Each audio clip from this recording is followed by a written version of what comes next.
The colony of Urona floated in the cold darkness of space like a small spark of hope. It had been built by settlers from many peaceful races under the Galactic Council's protection. The planet was beautiful, covered with silver forests and blue mountains that glowed faintly at night. But beauty often hid danger, and Urona was full of it.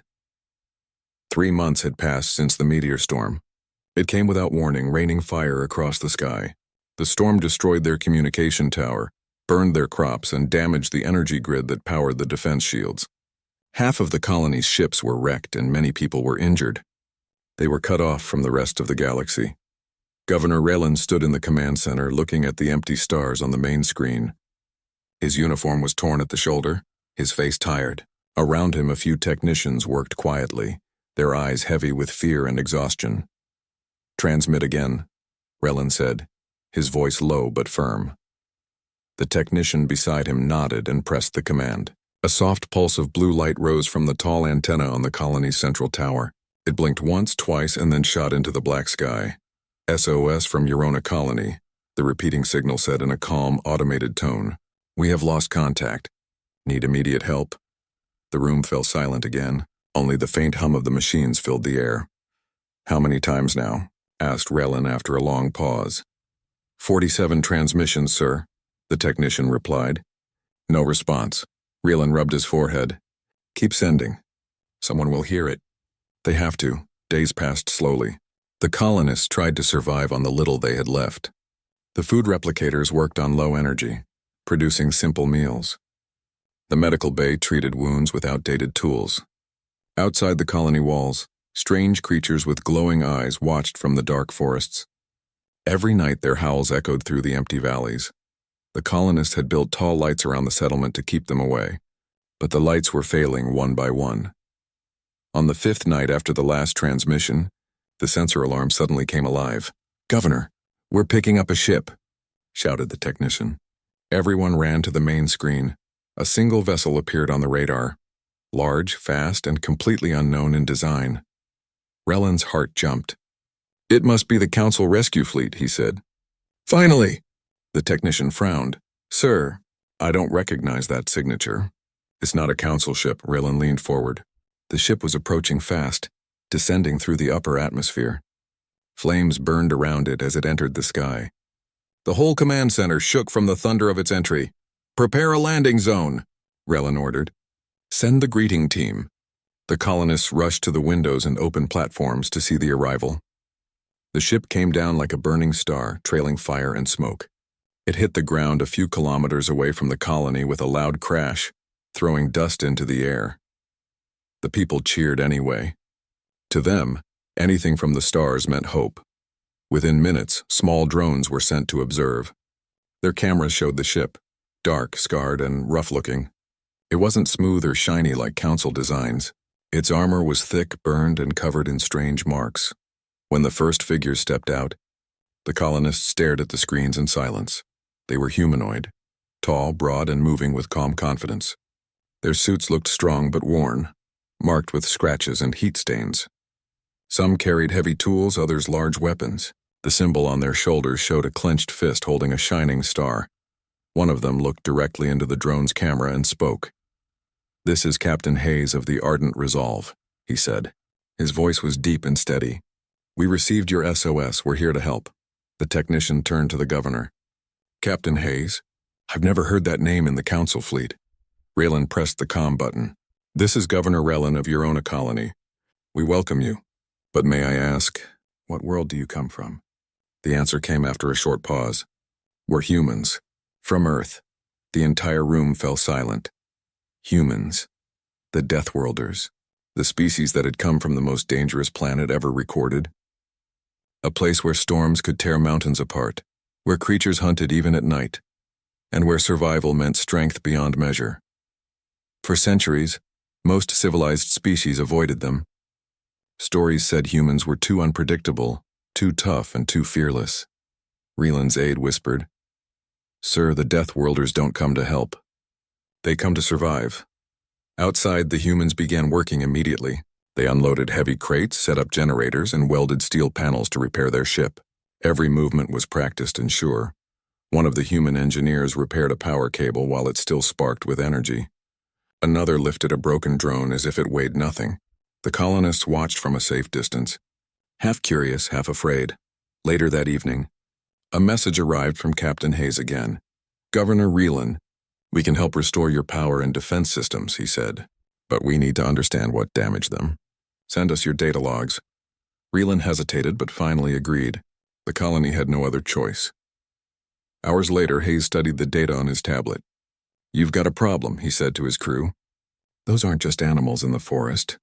Something's driving them, something big." Back at the colony, Reelan and his people tried to rest, but none of them could sleep.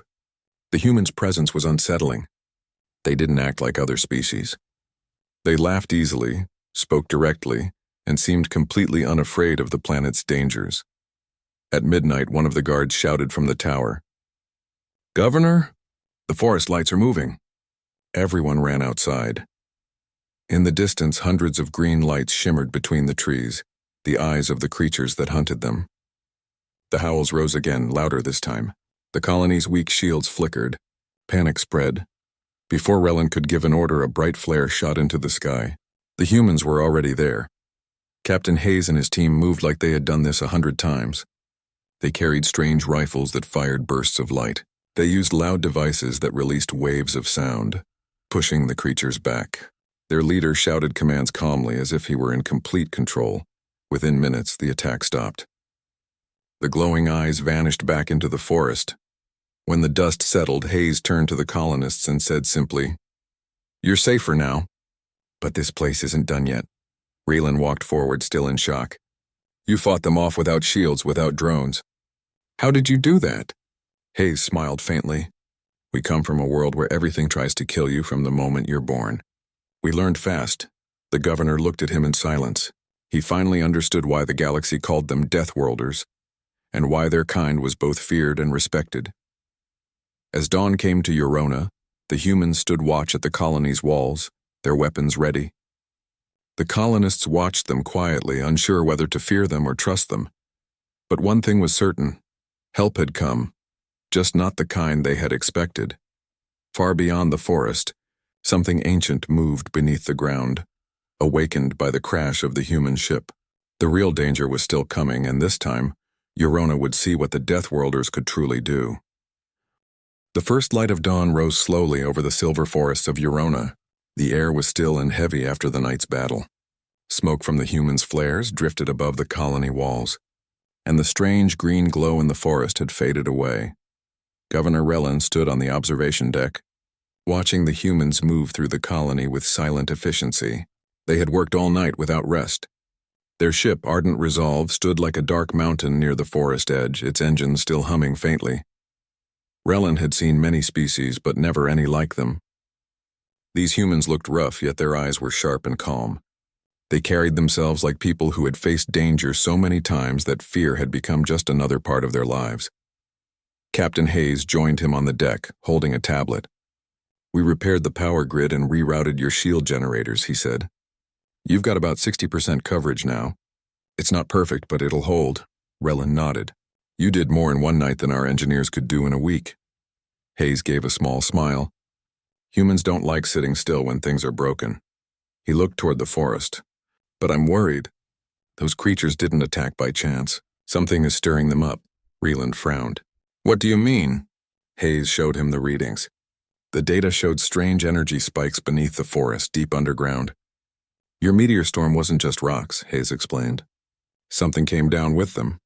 A structure, or maybe a ship, buried under your planet's crust. It's leaking radiation and it's waking up everything nearby." Reelan stared at the screen. "Are you saying something is alive down there?" Hayes shrugged slightly. "Maybe not alive like us, but something's moving. And if it wakes up fully, this planet might not survive." For the next few hours, the humans and colonists worked side by side.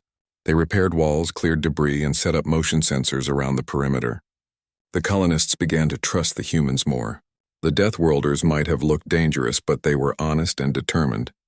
They shared their food, fixed broken machines, and even helped carry injured colonists to the medical bay. Children followed them with curious eyes, whispering stories about their strength and bravery. By afternoon, the scanners beeped again. The underground readings were growing stronger. Hayes called a meeting in the main hall. "We have two choices," he said. "Wait and hope this stops, or go down there and see what we're dealing with." The room fell silent. Relin spoke first. "If we do nothing, the energy might destroy the planet. But if we go down, we could lose people." Hayes looked around the room.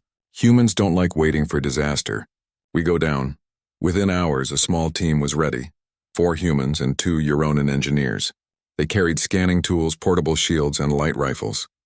The entrance to the underground cave lay near the crash site, hidden under a pile of blackened stones from the meteor storm. The descent was dark and narrow. The walls glowed faintly with green light, the same strange energy that had drawn the creatures at night.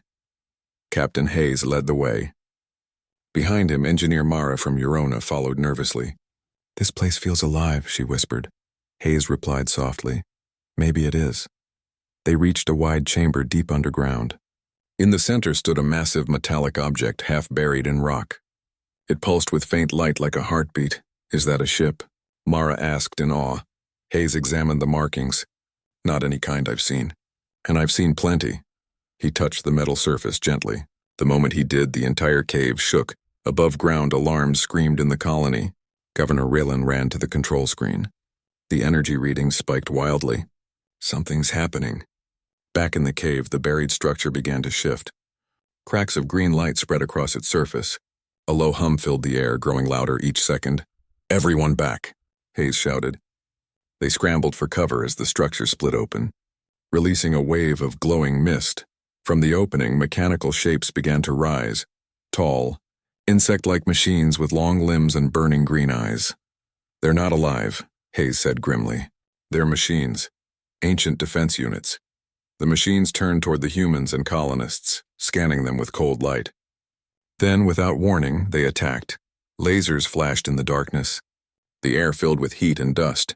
The humans moved fast, firing controlled bursts from their rifles. One machine fell, then another, but there were too many. Hayes threw a pulse grenade that sent a shockwave through the cave. "Fall back," he ordered. "We'll lead them away from the colony." They raced through the tunnels, the machines chasing close behind. As they reached the surface, the sky darkened with storm clouds.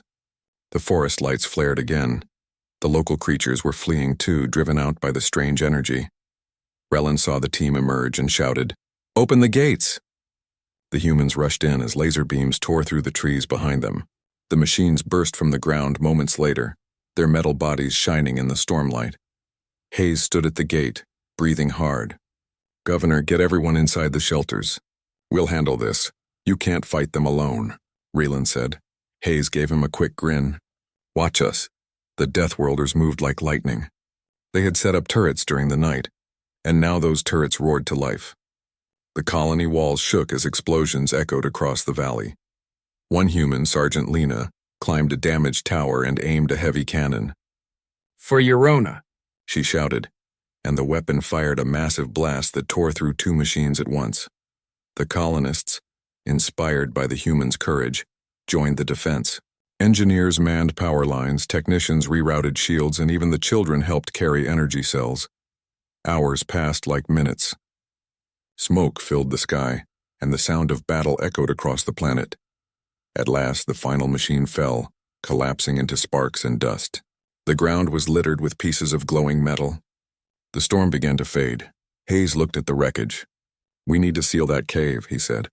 "If there's more down there, we can't let them wake up." Working together, humans and Euronians used plasma charges to collapse the tunnel. The green light slowly faded away. Silence returned to the forest.